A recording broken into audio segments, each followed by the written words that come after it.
Nunca pensé que después de 40 años trabajando como costurera para pagar cada ladrillo de esta casa, volvería del hospital y me tratarían como una intrusa en mi propia puerta. Apenas podía mantenerme en pie cuando el taxi se detuvo frente a mi casa. 3 semanas en el hospital después de una cirugía del corazón me habían dejado débil como una hoja seca, pero la nostalgia de mi hogar me daba fuerzas para seguir adelante. Cargué mi pequeña maleta hasta la puerta principal. Busqué la llave en el lugar de siempre debajo de la maceta de geranios, pero la cerradura había sido cambiada completamente. Mi nombre es Esperanza Rodríguez. Tengo 68 años. Y en ese momento no entendía por qué la llave que había usado durante 20 años ya no servía en mi propia puerta. Toqué el timbre de mi propia casa, confundida y con el corazón aún frágil, latiendo descompasado, hasta que Mercedes, mi nuera, abrió la puerta con una expresión de irritación que jamás olvidaré en lo que me queda de vida. «Esperanza, ¿no avisaste que venías hoy?», dijo Mercedes, bloqueando completamente la entrada con su cuerpo. Detrás de ella pude ver muebles extraños en mi sala, objetos que no reconocía esparcidos por todo el ambiente que una vez fue mi refugio. Mi corazón, todavía frágil de la cirugía, comenzó a latir de manera irregular cuando me di cuenta de que había personas desconocidas sentadas en mi sofá azul, el mismo sofá donde mi difunto esposo Ramón solía ver las telenovelas conmigo todas las tardes. «Mis papás están aquí ahora», continuó Mercedes con una frialdad que me atravesó como un rayo helado. «Rafael pensó que era lo mejor, ya que estabas en el hospital de todas maneras». Las palabras de ella me golpearon con una fuerza que no esperaba, pero permanecí en silencio, tratando de procesar lo que estaba escuchando. Había algo en su tono, en la manera como me miraba, que me decía que esto no era una simple visita familiar. Fue entonces que Rafael apareció detrás de su esposa, evitando completamente mi mirada como un niño que había hecho una travesura. «Mamá, es temporal», murmuró él, sin abrazarme, sin preguntarme cómo estaba después de la cirugía que casi me cuesta la vida. «Doña Carmen y don José necesitaban un lugar donde quedarse. Usted puede usar el cuarto de huéspedes por mientras». Por mientras. En el cuarto de huéspedes, de mi propia casa. Yo había trabajado 40 años como costurera en una maquiladora para comprar cada ladrillo de esa propiedad. Tenía las escrituras con mi nombre completo, Esperanza Rodríguez, viuda de Hernández, y ahora estaba siendo tratada como una visita inconveniente que llegaba sin avisar. Las palabras se me atoraron en la garganta, pero algo dentro de mí, una voz muy profunda, me decía que mantuviera la calma y observara bien lo que estaba pasando. Mercedes me acompañó hasta el pequeño cuarto de huéspedes, el mismo que había sido el cuarto de juguetes de Rafael cuando era niño. «Aquí vas a estar más cómoda», me dijo mientras ponía mi maleta sobre la cama angosta. «Es más pequeño, pero no necesitas tanto espacio a tu edad». A mi edad. Como si los 68 años me hubieran convertido en alguien que merecía menos, que necesitaba menos, que valía menos. Esa primera noche, acostada en la cama estrecha del cuarto de huéspedes, escuché risas provenientes de mi sala principal. Eran Rafael, Mercedes y esas personas desconocidas que ahora ocupaban mi espacio, mi hogar, mi santuario. Hablaban sobre planes de remodelación, sobre cambios que querían hacer en su nueva casa, como si yo ya hubiera desaparecido del mapa completamente. Durante los siguientes días, la situación se volvió más clara y más dolorosa. Doña Carmen, la madre de Mercedes, había reorganizado toda mi cocina sin pedirme permiso. Mis especias especiales, esas que había recolectado durante años y que usaba para hacer los moles que tanto le gustaban a Rafael cuando era pequeño, habían sido tiradas a la basura como si fueran desperdicios sin valor. «Están muy viejas», me explicó cuando protesté suavemente. «Podrían estar echadas a perder». Don José, el padre de Mercedes, se había instalado en mi sillón favorito, aquel donde mi difunto esposo Ramón solía leer el periódico cada mañana durante 30 años de matrimonio. Fumaba dentro de casa, ignorando completamente mis pedidos educados para que parara, llenando el aire con un olor acre que me hacía toser y me recordaba constantemente que ya no era dueña ni de mi propio aire. «Es su casa ahora también», me dijo Rafael cuando intenté hablar con él sobre la situación. «Deberías estar agradecida de tener familia que se preocupe por ti. Agradecida. Esa palabra se quedó dando vueltas en mi cabeza durante horas. Yo debería estar agradecida por ser tratada como una intrusa en mi propia casa, agradecida por dormir en el cuarto más pequeño, agradecida porque hubieran cambiado las cerraduras sin avisarme. Me acordé entonces de todas las veces que había sacrificado mis propios sueños por ese hijo. Las noches en vela cosiendo vestidos de quinceañera para pagar su universidad, los préstamos que saqué a mi nombre para que pudiera abrir su propio taller mecánico, la vez que vendí mis aretes de oro, los únicos que me había regalado Ramón para nuestro aniversario, para ayudarle cuando Mercedes perdió su trabajo en la tienda departamental. Rafael había prometido cuidar de mí cuando yo envejeciera. Me había jurado por la memoria de su padre que nunca me faltaría nada. Pero ahora me trataba como un problema que había que resolver, como una carga inconveniente que no sabía dónde poner. Y lo más doloroso de todo era ver cómo Mercedes sonreía con satisfacción cada vez que sus padres tomaban otra decisión sobre mi casa.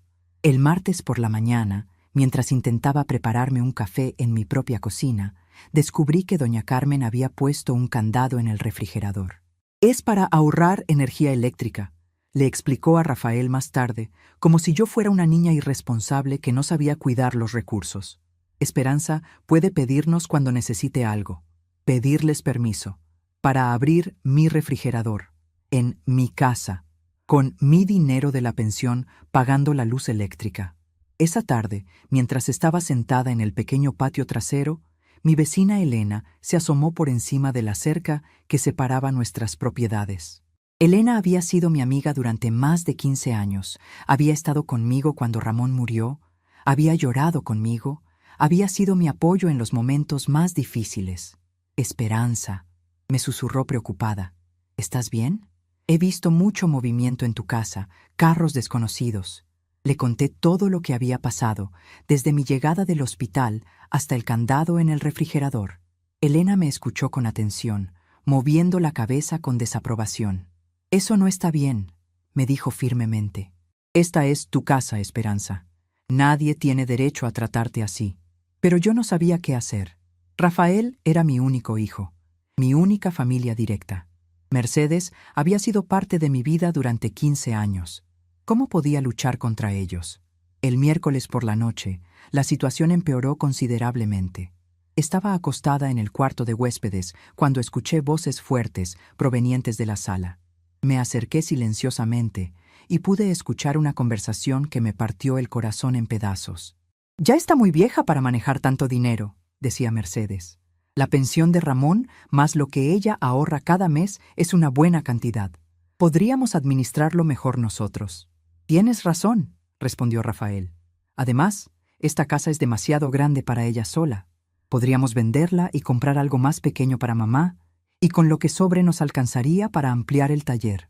Venderla. Querían vender mi casa. La casa que Ramón y yo habíamos comprado con tanto esfuerzo, donde habíamos criado a Rafael, donde habíamos vivido nuestros mejores momentos y donde yo planeaba pasar mis últimos días rodeada de recuerdos felices. «El problema es convencerla», continuó Mercedes. «Pero si seguimos así, poco a poco va a entender que es lo mejor para todos». No era lo mejor para mí, era lo mejor para ellos. Y en ese momento, algo dentro de mí, algo que había estado dormido durante semanas de dolor y confusión, finalmente comenzó a despertar.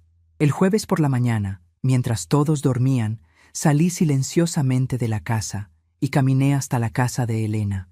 Ella me recibió con un abrazo cálido y me preparó un té de manzanilla mientras le contaba sobre la conversación que había escuchado la noche anterior.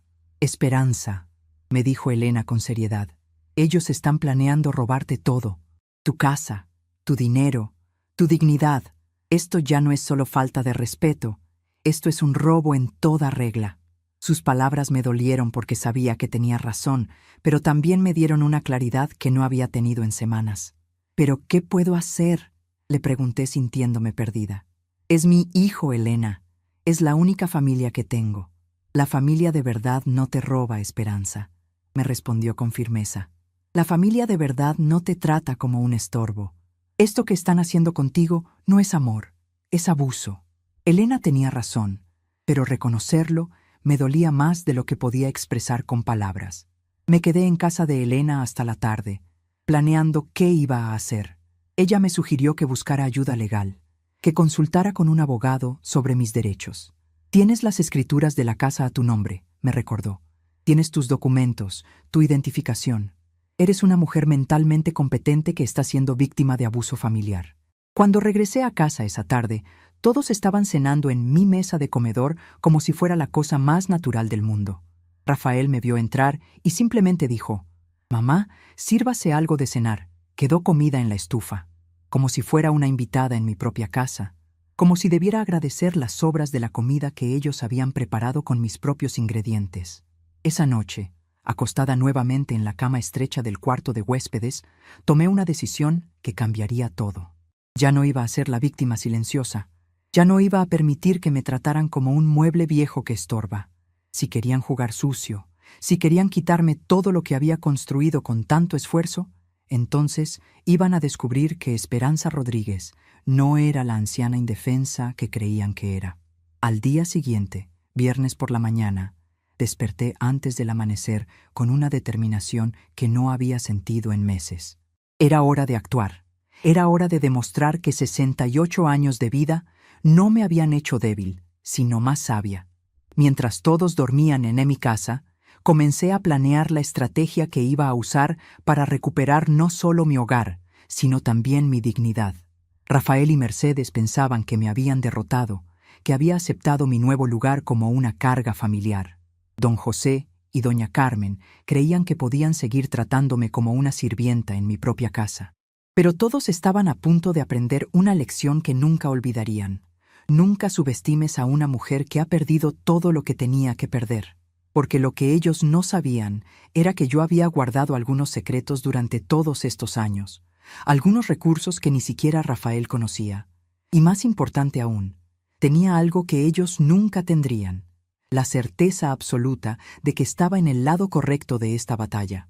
El cambio estaba llegando, y cuando llegara, iba a ser definitivo.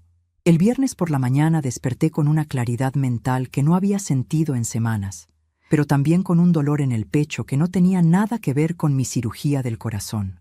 Era el dolor de la traición, de la ingratitud, de ver cómo las personas que más amaba en el mundo me trataban como si fuera un mueble viejo que estorba en la sala.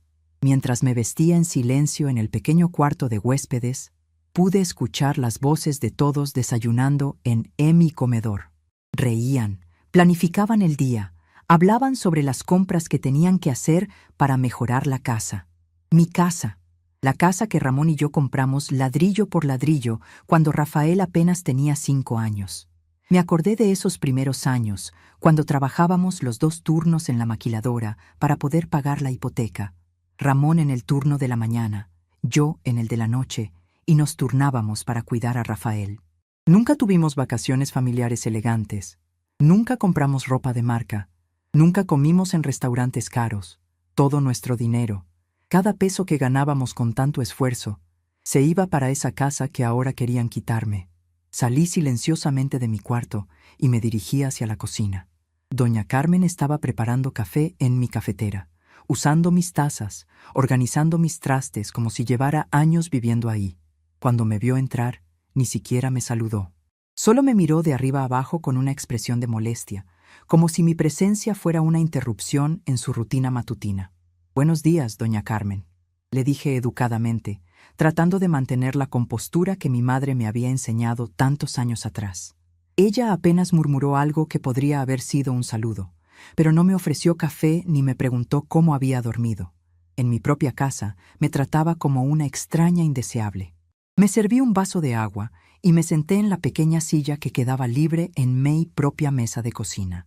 Las otras 3 sillas estaban ocupadas por Mercedes, don José y doña Carmen, que desayunaban huevos rancheros que olían deliciosos. Mi estómago gruñó, pero nadie me ofreció comida. Era como si fuera invisible, como si mi presencia no mereciera ni la cortesía básica que le darían a cualquier desconocido. «Esperanza», me dijo Mercedes sin levantar la vista de su plato, «necesitamos que nos des las llaves del coche. Mi papá va a ir al centro a hacer unas compras y el suyo está en el taller». El coche, Mitsuru del 95, que Ramón me había regalado para mi cumpleaños número 50. El último regalo que recibí de él antes de que el cáncer se lo llevara. ¿Para qué necesita el coche?, pregunté, tratando de sonar curiosa y no defensiva. No quería crear problemas, pero tampoco entendía por qué tenía que prestar mis cosas sin que me explicaran para qué las necesitaban. Para ir a hacer unos trámites, respondió Mercedes con impaciencia. No te preocupes, don José maneja muy bien. No se trataba de si manejaba bien o mal. Se trataba de que era mi coche, de que nadie me había pedido permiso, de que me estaban informando lo que iban a hacer con mis pertenencias, como si yo no tuviera voz ni voto. Pero les di las llaves. Les di las llaves porque en ese momento no sabía qué más hacer, porque no quería crear un conflicto mayor, porque todavía tenía la esperanza de que todo esto fuera temporal, como Rafael había dicho. Me quedé sentada en la cocina, viendo cómo don José se llevaba mi coche sin siquiera decirme a dónde iba o cuándo regresaría. Esa mañana, mientras estaba sola en la casa porque todos habían salido, decidí caminar por mis propias habitaciones como una turista visitando un museo. En la sala principal, los muebles de los Oliveira habían reemplazado completamente mis cosas. Mi sofá azul, donde Ramón y yo nos sentábamos a ver televisión todas las noches durante 30 años, había sido arrinconado contra la pared como si fuera un estorbo. En su lugar, había un sillón reclinable gigantesco de color café que ocupaba el centro de la habitación. Era el sillón de don José, su trono personal donde se instalaba a fumar y a ver la televisión con el volumen tan alto que me dolían los oídos. Las paredes, que una vez estuvieron decoradas con las fotografías familiares que yo había enmarcado con tanto cariño, ahora tenían cuadros religiosos que Carmen había colgado sin preguntarme si me parecían bien. La fotografía de mi boda con Ramón, esa donde él me carga en brazos frente a la iglesia de San Juan, había sido removida y guardada quién sabe dónde. En su lugar, había un cuadro enorme del Sagrado Corazón que dominaba toda la pared principal. No es que tuviera algo contra las imágenes religiosas, pero esa fotografía era mi tesoro más preciado, el recuerdo más hermoso que tenía de un día perfecto en mi vida. Me dirigí hacia mi recámara principal, pero cuando intenté abrir la puerta, descubrí que tenía cerrojo. Ellos habían puesto un cerrojo en la puerta de mi propia recámara.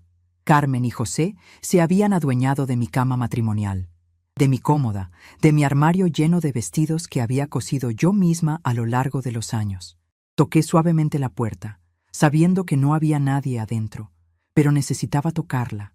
Necesitaba sentir la madera sólida de la puerta que protegía el espacio donde había dormido durante 20 años.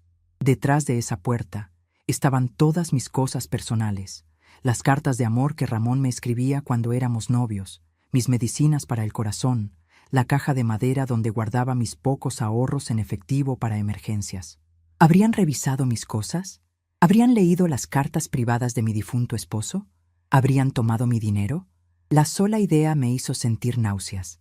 Era una violación tan profunda de mi privacidad, de mi dignidad, que no podía procesarlo completamente. Regresé a la cocina y me senté frente a la ventana que daba al patio trasero. Desde ahí podía ver el pequeño jardín que Ramón y yo habíamos plantado juntos durante nuestros primeros años en la casa. Los rosales que él había sembrado para nuestro 10º aniversario, el naranjo que plantamos cuando Rafael cumplió 10 años, las macetas de hierbas aromáticas que yo usaba para cocinar sus platillos favoritos. Todo estaba descuidado, marchitándose por falta de agua y atención. Carmen había decidido que mantener el jardín era demasiado trabajo y que sería mejor pavimentar todo para que fuera más fácil de limpiar. Querían matar mi jardín, destruir los últimos vestigios vivos del amor que Ramón y yo habíamos sembrado en esa tierra. Cerca del mediodía, Elena se asomó por encima de la cerca. «Esperanza», me gritó suavemente. «¿Estás bien? No te he visto en todo el día». Salí al patio para hablar con ella, agradecida de tener, aunque fuera un momento de conversación normal, con alguien que me tratara como un ser humano. «Elena», le dije, y mi voz se quebró sin que pudiera evitarlo. «Creo que están tratando de robarme mi casa». Le conté sobre el cerrojo en mi recámara, sobre cómo habían reorganizado todo sin mi permiso, sobre la conversación que había escuchado la noche anterior acerca de vender la propiedad. Elena me escuchó con atención y pude ver la indignación creciendo en sus ojos. «Esperanza, esto ya no es solo falta de respeto. Esto es abuso de ancianos. Lo que están haciendo contigo tiene nombre y apellido, y es un delito. Sus palabras me dolieron porque confirmaban lo que yo no quería aceptar. Mi propio hijo me estaba maltratando. Pero Elena, le dije tratando de encontrar excusas, a lo mejor solo están preocupados por mí. A lo mejor piensan que ya no puedo cuidar de la casa yo sola. Incluso mientras decía las palabras, sabía que no eran verdad. Sabía que lo que estaba pasando no tenía nada que ver con preocupación genuina, y todo que ver con codicia. Esperanza, me dijo Elena firmemente, ¿tú tienes problemas de memoria? ¿Has tenido algún episodio que te haga pensar que no puedes cuidarte sola? Negué con la cabeza. ¿Tienes problemas para manejar tu dinero o pagar tus cuentas? Volví a negar. Entonces no hay ninguna razón válida para que te traten así. Esto es puro abuso. Esa tarde, cuando todos regresaron a la casa, pude observar sus dinámicas más claramente. Rafael actuaba como si fuera el dueño de la propiedad, dando órdenes sobre qué se iba a cocinar para la cena, dónde iban a ver televisión, qué programas iban a poner. Mercedes se comportaba como la reina de la casa, organizando las actividades del día siguiente, planificando las comidas, decidiendo qué compras había que hacer. Carmen y José se habían instalado como los patriarcas de la familia, dando su opinión sobre todo, criticando la manera como yo había decorado mi propia casa, sugiriendo mejoras que querían hacer. Y yo, la verdadera dueña de la casa, la mujer que había pagado cada peso de esa propiedad, era tratada como una huésped molesta que había superado su tiempo de bienvenida. Durante la cena, que prepararon sin preguntarme qué me gustaba comer, escuché otra conversación que me partió el corazón. Rafael le estaba contando a don José sobre sus planes de expandir el taller mecánico. Con lo que saquemos de la venta de esta casa, decía Rafael mientras cortaba su bistec, podríamos comprar el terreno de al lado del taller y construir una bodega más grande. Y a mamá la podemos poner en un departamentito cerca, donde esté más cómoda y no tenga que preocuparse por mantener una casa tan grande. Un departamentito. Querían meterme en un departamento pequeño mientras ellos se quedaban con el dinero de mi casa para expandir su negocio. No me estaban consultando, no me estaban pidiendo mi opinión. Estaban planeando mi futuro como si yo fuera una menor de edad sin capacidad de decisión. Es lo mejor para ella, agregó Mercedes. A su edad, mantener una casa es demasiado trabajo. Va a estar mucho mejor en un lugar más pequeño, sin tantas responsabilidades. Como si las responsabilidades fueran algo malo. Como si mantener mi hogar fuera una carga insoportable, en lugar de ser una fuente de orgullo y satisfacción. Esa noche, después de que todos se fueron a dormir en mis recámaras, me quedé despierta en la cama estrecha del cuarto de huéspedes, Recordé cuando Rafael era pequeño y se enfermaba, y yo me quedaba despierta toda la noche aplicándole paños fríos en la frente y dándole sus medicinas. Recordé las Navidades cuando no teníamos mucho dinero, pero yo me las arreglaba para hacerle regalos cosidos a mano que lo hacían feliz. Recordé cuando se graduó de la preparatoria y lloró de alegría porque iba a ser el primer miembro de nuestra familia en ir a la universidad. Yo había trabajado dobles turnos durante meses para poder pagar su inscripción. Había vendido mi anillo de compromiso para comprarle los libros. Había comido frijoles durante semanas para poder darle dinero para sus gastos. Recordé cuando conoció a Mercedes y me pidió consejos sobre cómo proponerle matrimonio. Yo le presté mis ahorros para que pudiera comprarle un anillo bonito, y cuando se casaron, pagué la mitad de la fiesta porque quería que tuviera una boda hermosa. Recordé cuando tuvieron problemas económicos en sus primeros años de matrimonio, y yo los ayudé con dinero, comida, ropa, lo que necesitaran. ¿Dónde estaba ese Rafael ahora? ¿Dónde estaba el niño que me decía que cuando creciera iba a cuidar de mí y nunca me iba a dejar sola? ¿Cuándo se había convertido en este hombre que me veía como un obstáculo para sus ambiciones? Y Mercedes, que durante los primeros años de matrimonio me llamaba mamá con cariño, que venía a pedirme consejos sobre cocina y crianza, que lloraba en mi hombro cuando tenía problemas con Rafael. ¿Cuándo había comenzado a mirarme con esa frialdad, como si fuera una enemiga en lugar de la mujer que la había acogido en nuestra familia con los brazos abiertos? El sábado por la mañana desperté con una determinación nueva. Era hora de comenzar a documentar lo que estaba pasando. Si ellos querían jugar el juego legal de la incapacidad mental, yo iba a demostrarles que estaba perfectamente capaz de defenderme. Comencé a escribir en un cuaderno pequeño que tenía guardado en mi bolsa. Fechas, conversaciones, acciones específicas que habían tomado sin mi consentimiento. Mientras desayunaba sola en la cocina, porque nuevamente nadie me había invitado a unirme a ellos, escuché a Mercedes hablando por teléfono con alguien. Sí, está empezando a mostrar signos claros, decía Mercedes en voz baja, pero no tan baja como para que yo no pudiera escucharla. Se confunde con las fechas. A veces no reconoce sus propias cosas. Mi esposo está muy preocupado por ella. Mentía. Estaba mintiendo descaradamente sobre mi estado mental para justificar lo que me estaban haciendo.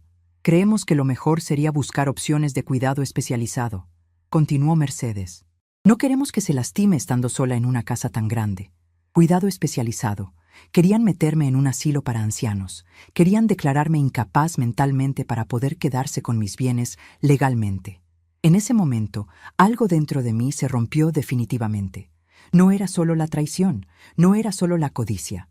Era la frialdad calculada con la que estaban destruyendo mi vida, las mentiras que estaban dispuestos a contar, la facilidad con la que habían decidido descartar 40 años de sacrificios maternos. Pero también en ese momento, nació algo nuevo dentro de mí, una fuerza que no sabía que tenía, una determinación férrea que venía de lo más profundo de mi ser. Si querían una guerra, si querían quitarme todo por lo que había trabajado toda mi vida, entonces iban a descubrir que Esperanza Rodríguez no era la víctima indefensa que creían. Tenía recursos que ellos no conocían. Tenía documentos que ellos no habían visto. Y más importante aún, tenía la verdad de mi lado. Era hora de comenzar a planificar mi contraataque. El cambio ya había comenzado. El domingo por la mañana desperté antes del amanecer con una claridad mental que no había sentido en décadas. Era como si hubiera estado durmiendo durante años y finalmente hubiera despertado completamente. Ya no era la Esperanza confundida y dolida de las últimas semanas. Era la mujer que había trabajado 40 años para construir una vida digna y que no iba a permitir que nadie le quitara lo que había ganado con tanto esfuerzo. Mientras todos dormían profundamente en mis recámaras, me vestí en silencio y comencé a ejecutar el plan que había estado formándose en mi mente durante la noche. Lo primero que hice fue ir sigilosamente hasta mi escritorio en la sala, donde siempre había guardado mis documentos más importantes. Por suerte, ellos no habían tocado esa área todavía. Saqué las escrituras originales de la casa, mi testamento, los documentos de la pensión de Ramón, mis certificados médicos recientes del hospital y mi identificación oficial. Todo estaba ahí, todo estaba a mi nombre. Esperanza Rodríguez, viuda de Hernández. Ni Rafael ni nadie más tenía derechos legales sobre mi propiedad o mis decisiones mientras yo estuviera mentalmente competente. Guardé todos los documentos en una bolsa de plástico dentro de mi bolso más grande, el mismo que había usado para ir al hospital. También incluí las pocas fotografías que había logrado rescatar antes de que Carmen las quitara, especialmente mi foto de boda con Ramón. No iba a permitir que borraran mi historia personal junto con todo lo demás. Salí de la casa silenciosamente, aprovechando que era muy temprano y que los domingos todos solían dormir hasta tarde. Caminé las 6 cuadras hasta la casa de Elena, sabiendo que ella siempre se levantaba temprano para ir a misa de primera. Cuando toqué su puerta a las 6:30 de la mañana, me recibió con preocupación, pero sin sorpresa, como si hubiera estado esperando que algo así pasara. Esperanza, ¿qué pasó? ¿Estás bien?, me preguntó mientras me hacía pasar a su pequeña sala llena de plantas y fotografías familiares. Su casa olía a café recién hecho y a los tamales que había preparado la noche anterior. Era un ambiente cálido y acogedor, todo lo contrario de lo que mi propia casa se había convertido. Elena, le dije mientras me sentaba en su sofá de terciopelo azul, necesito tu ayuda. Ya decidí lo que voy a hacer, pero necesito que alguien sea mi testigo de que estoy mentalmente bien, de que sé exactamente lo que estoy haciendo. Le conté sobre la conversación telefónica que había escuchado, sobre las mentiras que Mercedes estaba contando acerca de mi estado mental. Elena me escuchó con atención mientras me servía una taza de café caliente que sabía a gloria después de días de no poder comer tranquila en mi propia cocina. Esperanza, me dijo finalmente, yo he sido tu vecina durante 15 años. Te conozco mejor que tu propia familia, al parecer. Tú estás perfectamente bien de la cabeza, y cualquiera que diga lo contrario está mintiendo por conveniencia. Le pedí si podía usar su teléfono para hacer unas llamadas importantes. La primera fue al hospital donde me habían operado, para solicitar una copia certificada de mi expediente médico y una carta del doctor confirmando mi estado mental competente. La segunda fue al banco donde Ramón y yo teníamos nuestra cuenta de ahorros desde hacía más de 20 años. «Buenos días», le dije a la operadora del banco. «Habla Esperanza Rodríguez, cuenta número 37215. Necesito información sobre mi cuenta y quiero programar una cita para el lunes por la mañana». Me confirmaron que mi cuenta estaba activa, que yo era la única titular y que tenía ahorrados 150,000 pesos que había ido guardando poco a poco durante años.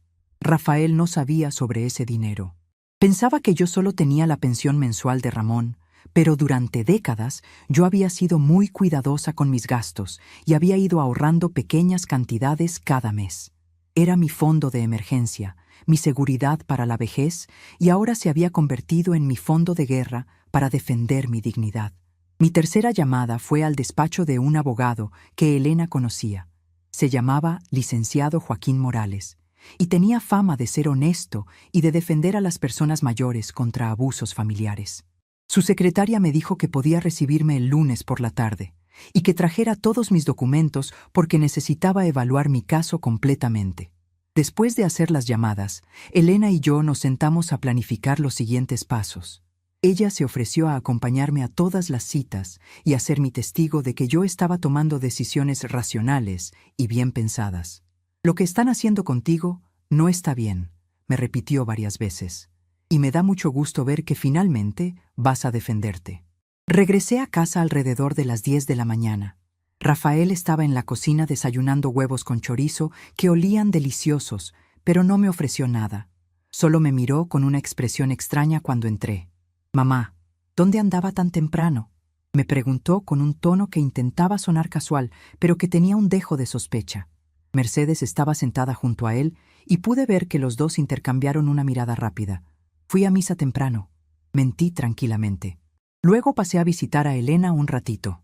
No era completamente mentira. Elena y yo sí habíamos hablado mucho sobre asuntos espirituales, como la justicia y la dignidad humana. «Ah», dijo Rafael, pero noté que no estaba completamente convencido. «Es que pensamos que habías salido sin avisar. Nos preocupamos». Mentiroso. Lo único que les preocupaba era perder el control sobre mis movimientos.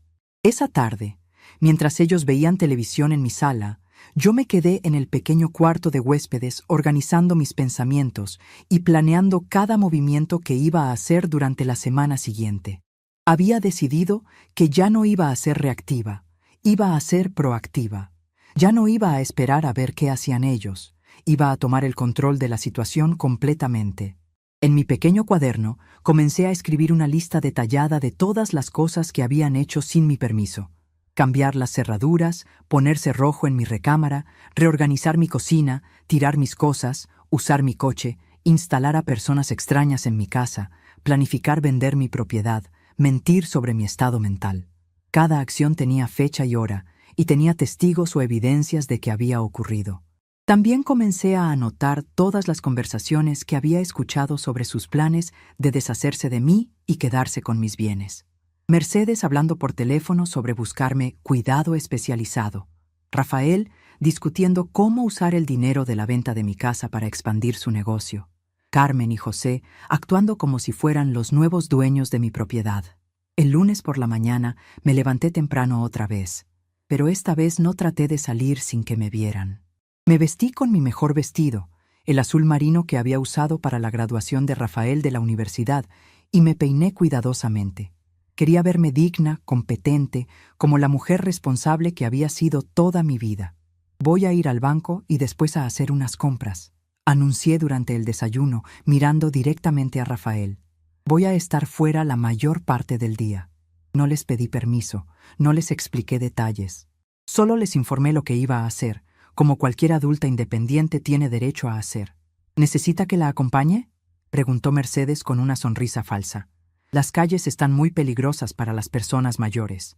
Lo que realmente quería decir era que no confiaba en dejarme sola, que tenía miedo de que fuera a hacer algo que arruinara sus planes. No, gracias, respondí firmemente. Me las arreglo muy bien sola. Lo he estado haciendo durante 68 años. La expresión en su cara me dijo que había captado el mensaje. Ya no era la ancianita confundida que habían estado manipulando. Mi primera parada fue el hospital, donde el doctor Martínez, el cirujano que me había operado, me recibió en su consultorio. Le expliqué la situación familiar que estaba viviendo y le pedí que me hiciera una evaluación mental formal para documentar mi competencia. Señora Esperanza, me dijo después de hacerme varias preguntas y pruebas sencillas, usted está perfectamente lúcida y competente para tomar sus propias decisiones. Su recuperación de la cirugía ha sido excelente y no hay ninguna razón médica para que alguien más maneje sus asuntos. Me entregó una carta oficial con membrete del hospital certificando mi estado mental competente, fechada ese mismo día. En el banco, mi encuentro con la señora Patricia, la gerente que había conocido a Ramón y a mí durante años, fue aún más revelador. Cuando le expliqué lo que estaba pasando, su expresión se endureció inmediatamente. Señora Esperanza, me dijo con seriedad, esto que me está contando es un patrón muy común que vemos con personas de la tercera edad. Los familiares tratan de hacerse con el control de los bienes antes de tiempo, usando tácticas de intimidación y aislamiento. Me explicó que el banco tenía protocolos específicos para estos casos. Hicimos varios cambios importantes en mi cuenta ese día. Primero, agregué un código de seguridad especial que solo yo conocía, para que nadie más pudiera acceder a mi dinero aunque tuviera mis documentos. Segundo, solicité que cualquier movimiento mayor de 5,000 pesos requiriera mi presencia física en el banco con identificación oficial. Tercero, pedí un estado de cuenta completo de los últimos 2 años para documentar que había estado manejando mi dinero responsablemente. También le recomiendo, me dijo la señora Patricia mientras firmábamos los documentos, que considere hacer una denuncia formal si se siente amenazada o presionada. Lo que están haciendo podría constituir abuso financiero de personas mayores, y eso es un delito federal. Por la tarde, mi cita con el licenciado Joaquín Morales fue la más importante del día. Su despacho estaba en el centro de la ciudad, en un edificio viejo pero bien mantenido que me daba confianza. El licenciado era un hombre de unos 50 años, con canas en las sienes y una manera de hablar pausada que me tranquilizó inmediatamente. Le conté toda la historia desde el principio, mi salida del hospital, encontrar a los Oliveira en mi casa, todos los abusos y humillaciones que había sufrido, las conversaciones que había escuchado sobre vender mi propiedad y las mentiras que Mercedes estaba contando sobre mi estado mental. El licenciado Morales revisó cuidadosamente todos mis documentos, las escrituras de la casa, mi testamento, los certificados médicos, el estado de cuenta del banco y mis notas detalladas sobre lo que había estado pasando. Después de más de 1 hora de revisión, me miró directamente a los ojos. Señora Esperanza, me dijo con firmeza, lo que le están haciendo a usted constituye varios delitos: ocupación ilegal de propiedad privada, abuso de personas mayores, tentativa de fraude y posiblemente extorsión. Usted tiene todos los elementos legales necesarios para recuperar el control total de su propiedad y su vida. Me explicó que podíamos proceder de 2 maneras: la vía civil, que sería más lenta pero menos confrontativa, o la vía penal, que sería más rápida pero requeriría involucrar a las autoridades. Le dije que quería la opción más rápida y efectiva, sin importar qué tan confrontativa fuera. En ese caso, me dijo mientras comenzaba a escribir en su computadora, vamos a solicitar una orden judicial de desalojo inmediato para todas las personas que están ocupando ilegalmente su propiedad. También vamos a pedir una orden de protección que les prohíba acercarse a usted o a sus bienes. Y vamos a presentar una denuncia penal por los delitos que han cometido. Durante las siguientes 2 horas, preparamos toda la documentación legal necesaria. El licenciado me explicó cada documento antes de que lo firmara. Me aseguró de que entendía todas las implicaciones y me garantizó que tendríamos resultados muy rápidos. ¿Cuánto tiempo tomará?, le pregunté, sintiendo una mezcla de nerviosismo y emoción por finalmente estar tomando acción. Si presentamos todo mañana por la mañana temprano, me respondió, podríamos tener las órdenes judiciales para el miércoles o jueves. El proceso será rápido porque usted tiene evidencia muy clara de que es la propietaria legítima y de que está siendo víctima de abuso. Esa noche regresé a casa muy tarde, después de que todos hubieran cenado. Rafael me preguntó dónde había estado tanto tiempo, y yo simplemente le dije que había tenido unos asuntos pendientes que resolver. La manera como me miró me dijo que sabía que algo había cambiado, pero no sabía qué exactamente. Mercedes trató de iniciar una conversación casual sobre mis actividades del día, pero yo mantuve mis respuestas cortas y vagas. Ya no iba a darles información que pudieran usar en mi contra. Ya no iba a ser la ancianita ingenua que compartía todos sus planes y preocupaciones. Esa noche, acostada en la cama estrecha del cuarto de huéspedes por última vez, sentí una paz que no había experimentado en semanas. Ya no era una víctima esperando a ver qué me iban a hacer. Era una mujer empoderada que había tomado el control de su destino. En menos de 48 horas, todo iba a cambiar, y cuando cambiara, iba a ser definitivo. Los dados ya estaban echados, y por primera vez en mucho tiempo, yo era quien controlaba el juego.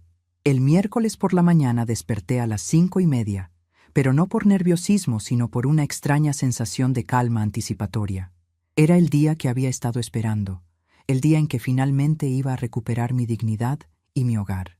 Durante los últimos 2 días había actuado como la ancianita sumisa que ellos esperaban ver, pero por dentro había estado contando cada hora, cada minuto que faltaba para este momento.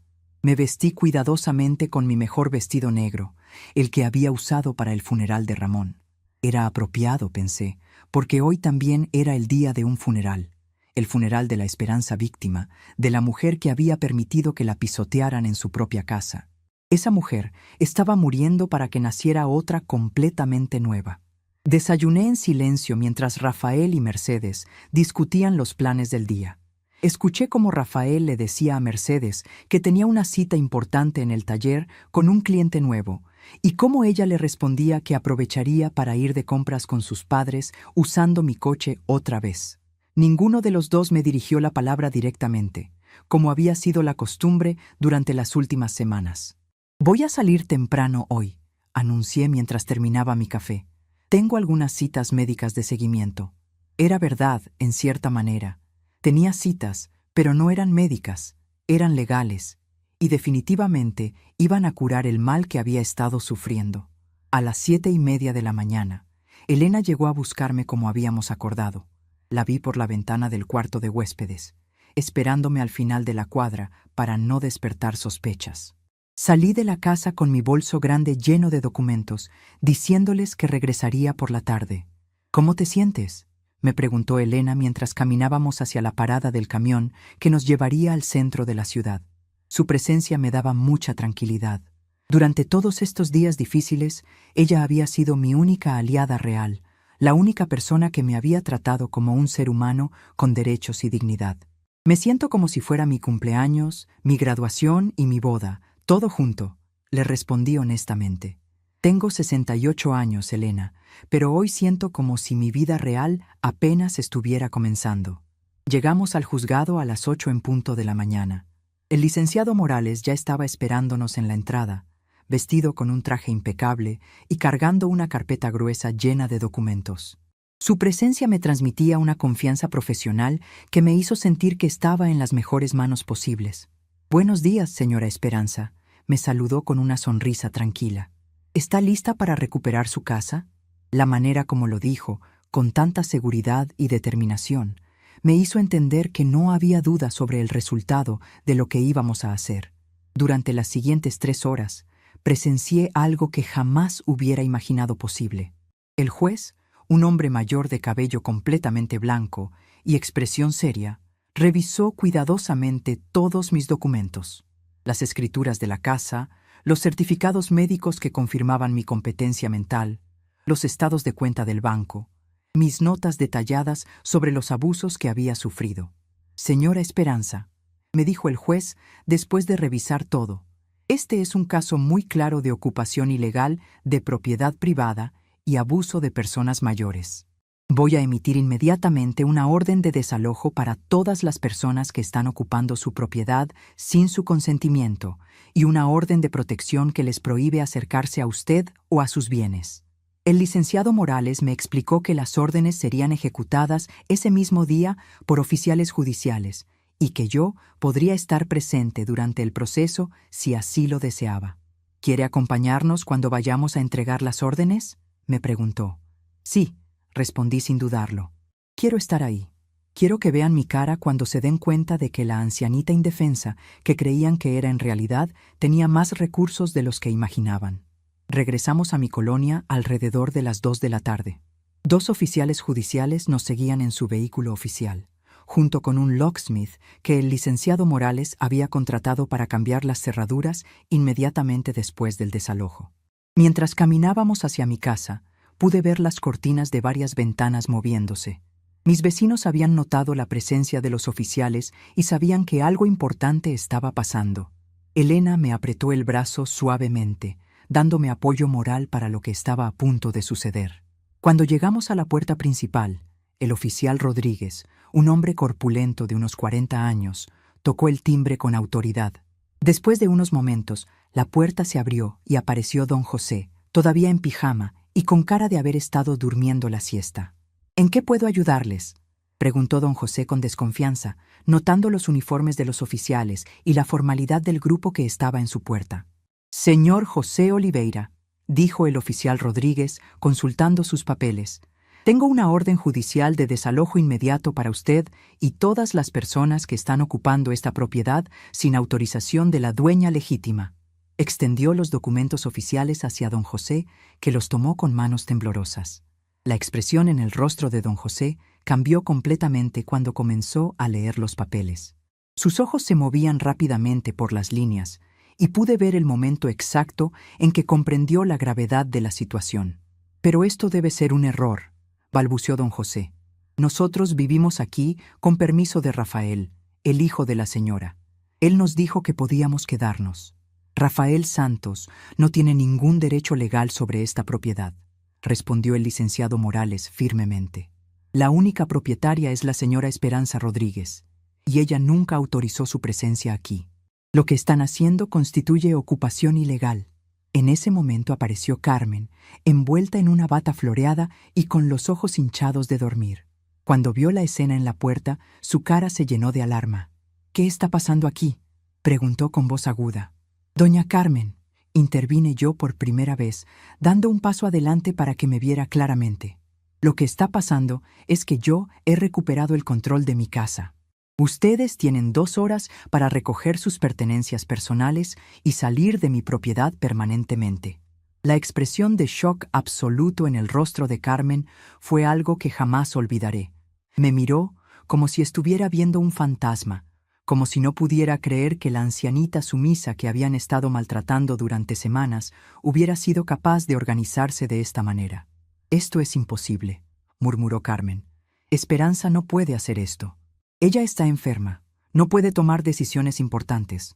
Rafael nos lo dijo. Señora, intervino el oficial Rodríguez con autoridad. La señora Esperanza tiene certificación médica de que está perfectamente competente para tomar sus propias decisiones. Su hijo no tiene ninguna autoridad legal sobre ella o sus propiedades.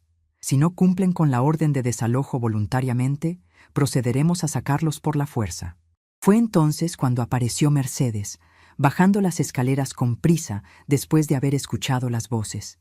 Cuando me vio ahí parada junto a los oficiales y al abogado, su cara se puso completamente pálida.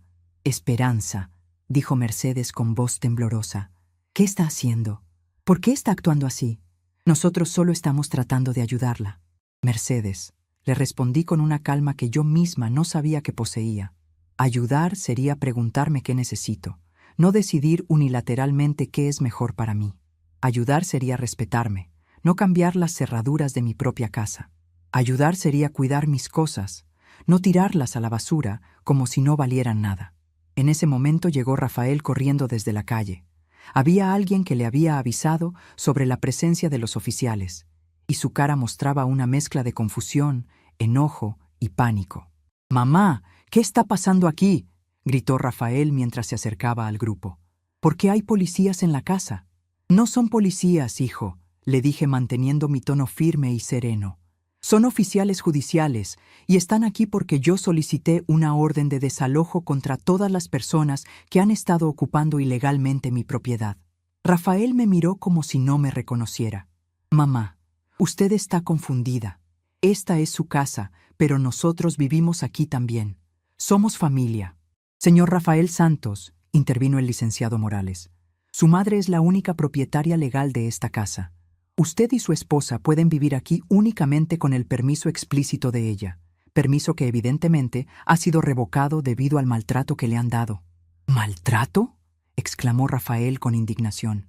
Nosotros hemos estado cuidando de ella. Ella estaba en el hospital. Nosotros trajimos a la familia de Mercedes para ayudar a cuidarla. Mentira, dije con una firmeza que sorprendió incluso a mí misma. Ustedes trajeron a los padres de Mercedes para que ocuparan mi recámara principal mientras me relegaban al cuarto de huéspedes. Cambiaron las cerraduras sin avisarme, pusieron candados en mi refrigerador, tiraron mis pertenencias personales y planificaron vender mi casa sin mi consentimiento. El oficial Rodríguez consultó su reloj y declaró: «Son las 2:30 de la tarde. Tienen hasta las 4:30 para recoger sus pertenencias personales y abandonar la propiedad. Cualquier cosa que quede después de esa hora será considerada abandonada». Durante las siguientes 2 horas, presencié el caos más satisfactorio de mi vida. Carmen y José corrían de un lado a otro, empacando sus cosas en maletas viejas y bolsas de plástico. Mercedes lloraba mientras recogía su ropa del armario de mi recámara principal, murmurando cosas sobre mi ingratitud y mi crueldad. Rafael intentó varias veces convencerme de que cambiara de opinión. «Mamá, podemos arreglar esto», me decía una y otra vez.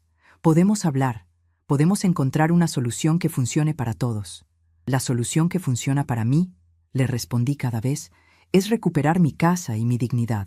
Si querían una solución que funcionara para todos, debieron haber empezado por respetarme». Elena se quedó conmigo durante todo el proceso, ofreciéndome apoyo moral y asegurándose de que yo estuviera cómoda. Varios otros vecinos se acercaron discretamente a preguntarme si estaba bien y a ofrecerme su apoyo.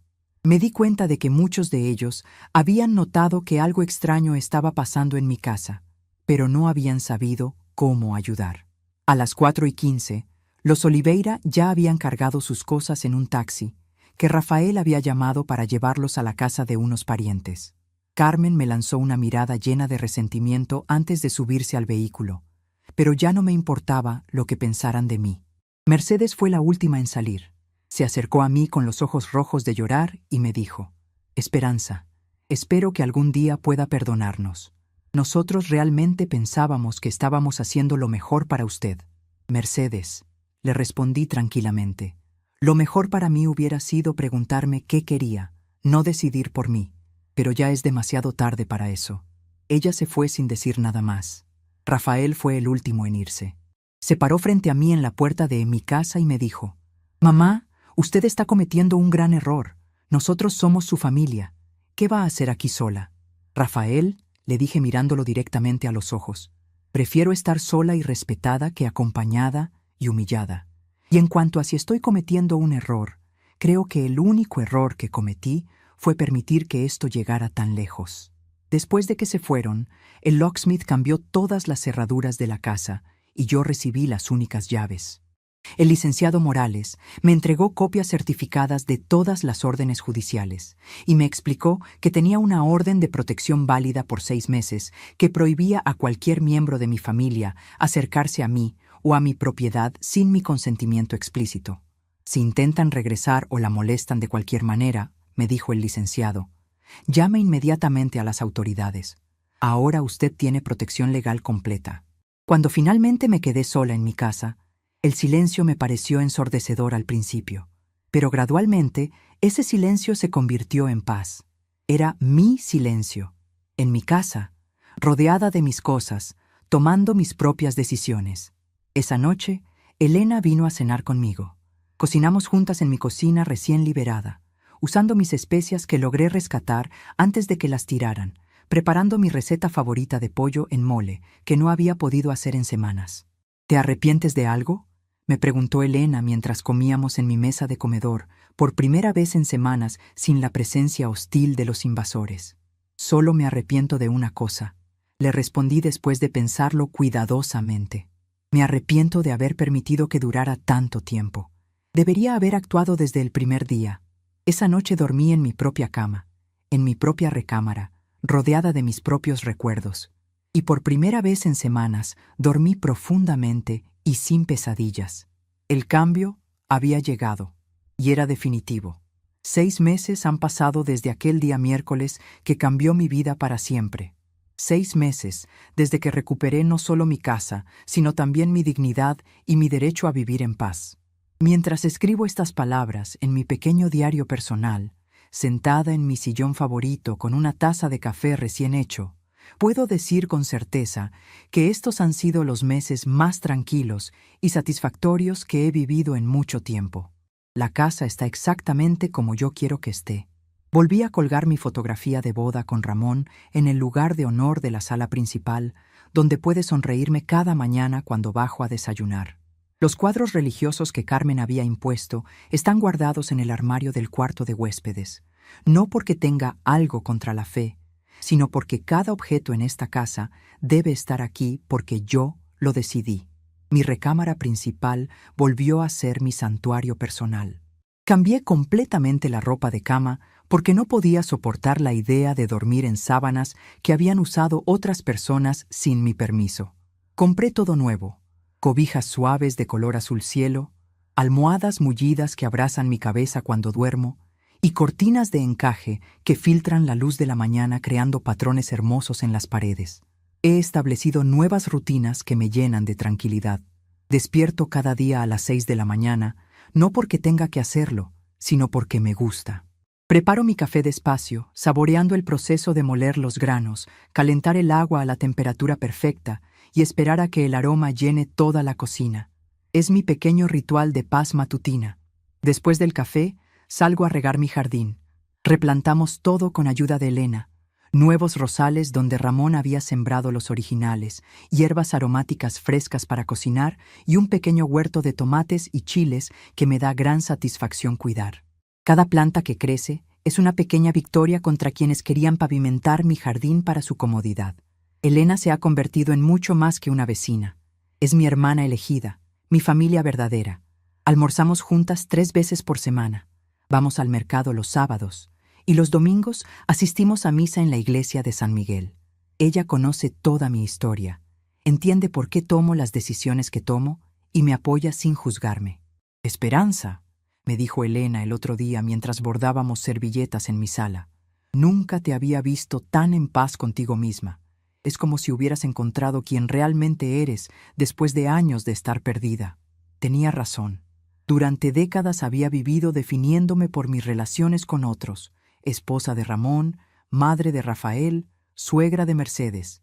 Pero ahora, por primera vez en mi vida adulta, soy simplemente Esperanza Rodríguez, y eso es más que suficiente. Las rutinas domésticas que antes veía como obligaciones, ahora las disfruto como actos de autocuidado. Cocinar mis platillos favoritos sin tener que consultar a nadie más. Limpiar mi casa a mi ritmo y a mi manera, organizando cada cajón exactamente como me gusta. Pequeñas libertades que había olvidado lo importantes que eran. Los martes por la tarde recibo la visita de la doctora Esperanza Silva, una psicóloga especializada en adultos mayores que el licenciado Morales me recomendó.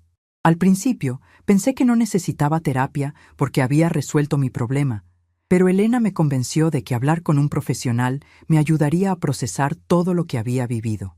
«Esperanza», me dijo la doctora durante una de nuestras sesiones, «lo que usted hizo requirió una valentía extraordinaria. Muchas personas en su situación se rinden, se convencen de que merecen el maltrato o de que no tienen opciones. Usted eligió luchar por su dignidad, y eso habla de una fortaleza interior admirable».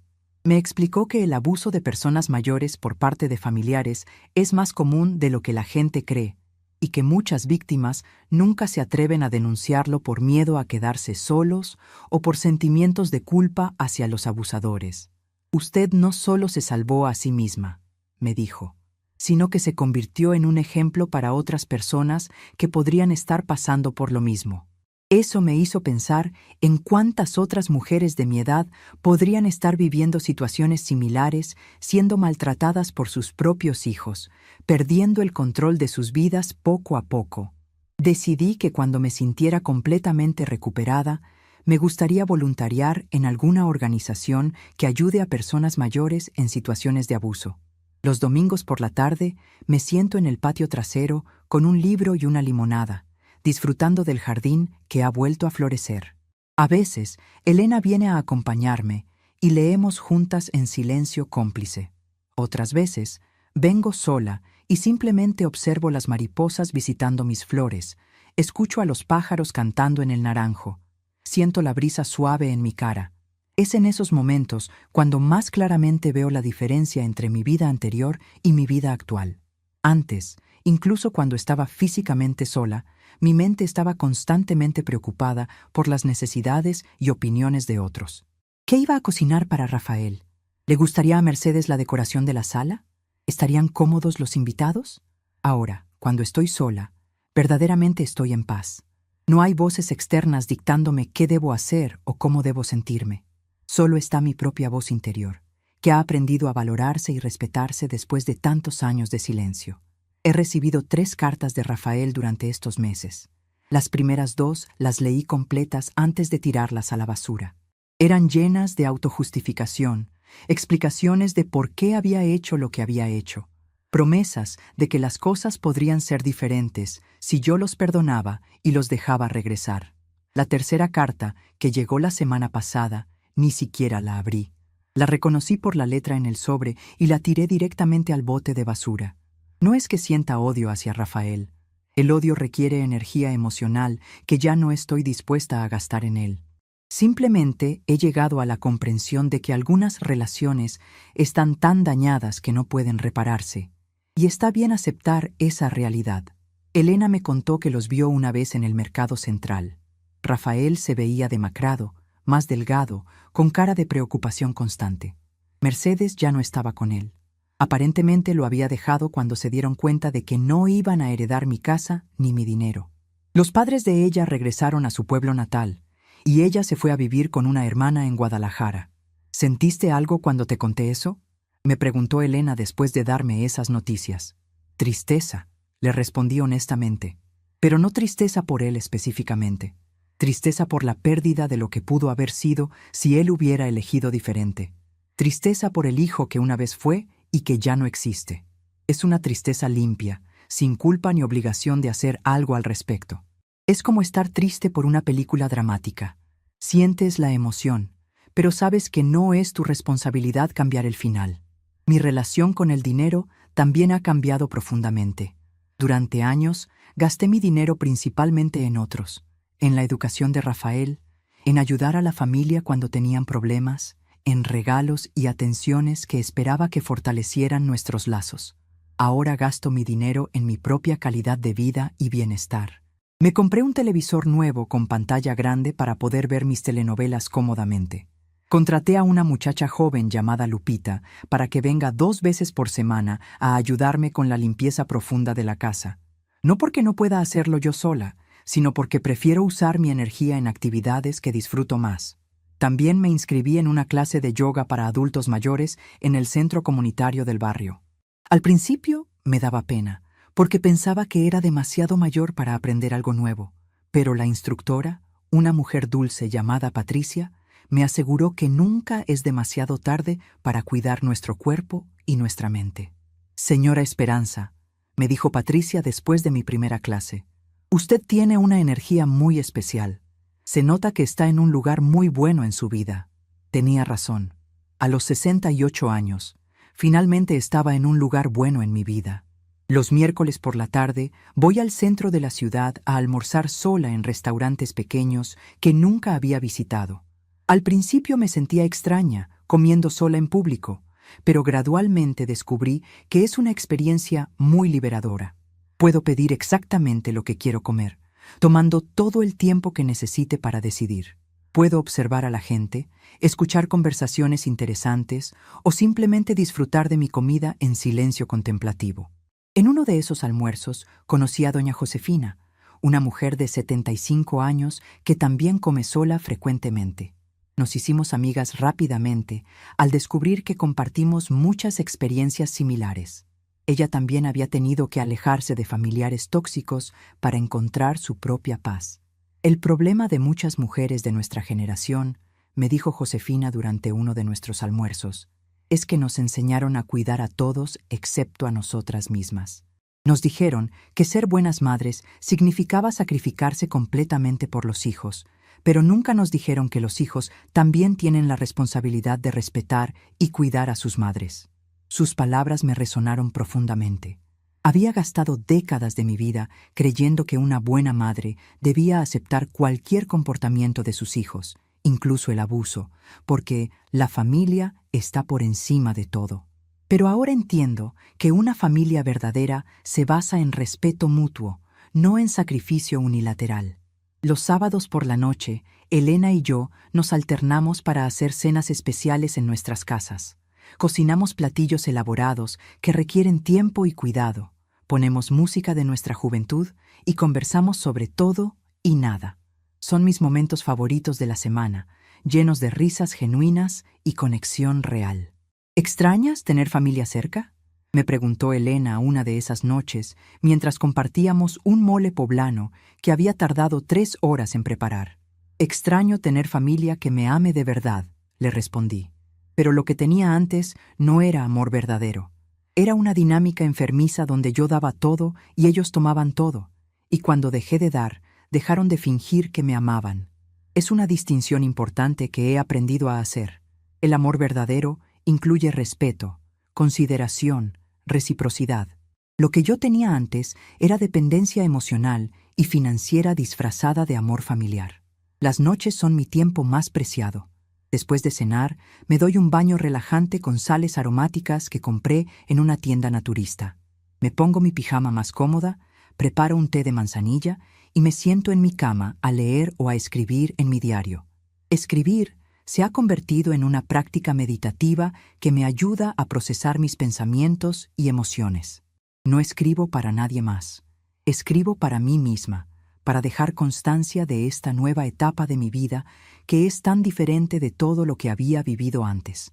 Anoche escribí en mi diario: hoy cumplí 6 meses de libertad verdadera.